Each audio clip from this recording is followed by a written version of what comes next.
Hello, magandang araw mga kapatid. Narinig niyo na ba ang bagong balita tungkol sa CEO ng Milo and kay Carlos Yulo?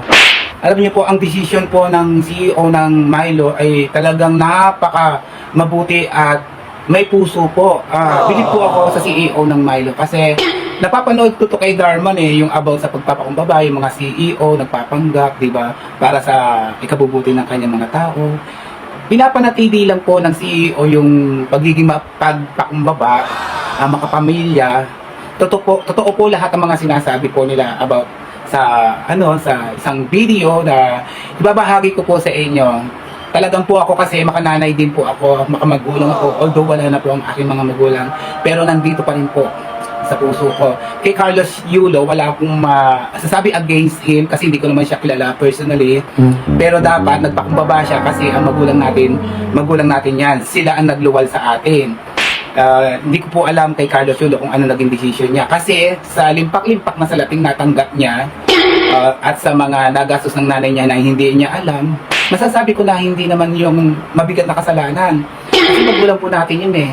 Diba? Sila nagluwal sa atin at hindi yung ibang tao, yung girlfriend niya, diba? Pero wala akong against sa mga ano niya. Kasi talagang, ayun talaga dapat magpakumbaba tayo sa ating mga magulang.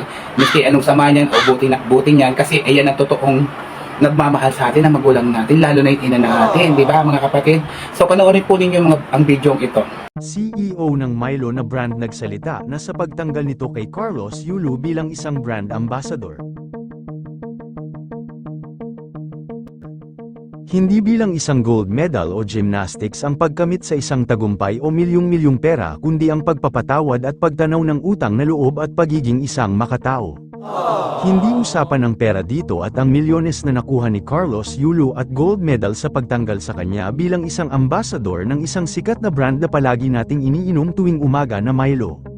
Ang Milo po ay official ng tinanggal bilang isang ambassador ng kanilang brand ang gymnastics champion two-time gold medal Olympics na si Carlos Yulo. Hindi na ni-renew ang kanyang kontrata bilang ambassadors ng kanilang brand. Pinalitan siya ni EJ Obiena na isang family-oriented at napaka-gentleman na bata. Hindi man nakamit ni EJ Obiena ang isang gold medal sa Olympics, nakamit naman ito ang kompletong pamilya at makananay ito at mahal na mahal ang pamilya. Ikinumpara naman siya kay Carlos Yulo na tinakwil na ang sariling pamilya at tuluyan ng sumama sa kanyang girlfriend na si Chloe San Jose.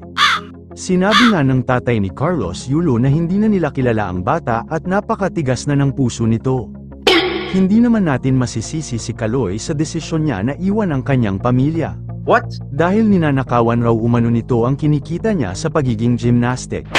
Bagamat hindi raw ito ang rason upang talikuran niya ang sarili niyang pamilya at itakwil ito sa kanyang buhay.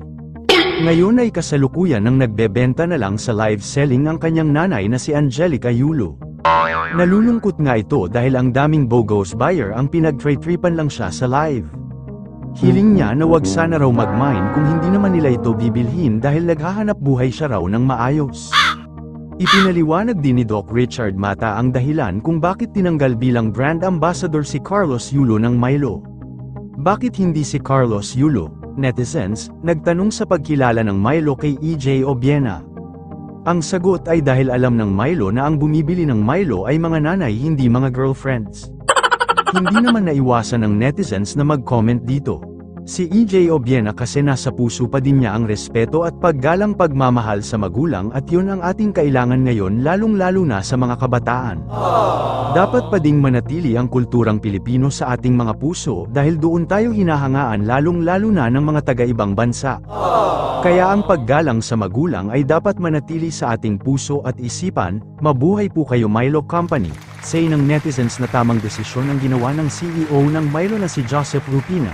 Isa pa sa tinutukoy na dahilan ang girlfriend nito na si Chloe San Jose kaya nalalagay sa alanganin si Carlos Yulo. Yun lamang po, ano ang masasabi mo sa balitang ito, comment mo sa ibaba. Huwag kakalimutan i-like ang video na ito. Maraming salamat po sa panunood. Oh, di ba? Kaya ako bilib na bilib ako sa CEO ng Milo dahil pinapanatili niya ang puso ng mga Pilipino, yung taong mapagpakumbaba itinataas ng Panginoong Diyos. Kaya kayo, wag ninyong tatalikuran ang inyong mga magulang. Miski anong gawin niya, kasi magulang niya. sila nagluwal sa atin, sila yung nagpalaki sa atin. Hindi yung ibang tao, kasi yung ibang tao katipan mo, girlfriend mo, makakahanap ka pa niyan, pero yung magulang, hindi mo mapapalitan yan, isa lang yan. Ha? Ayun lang ang aking masasabi mga kapatid.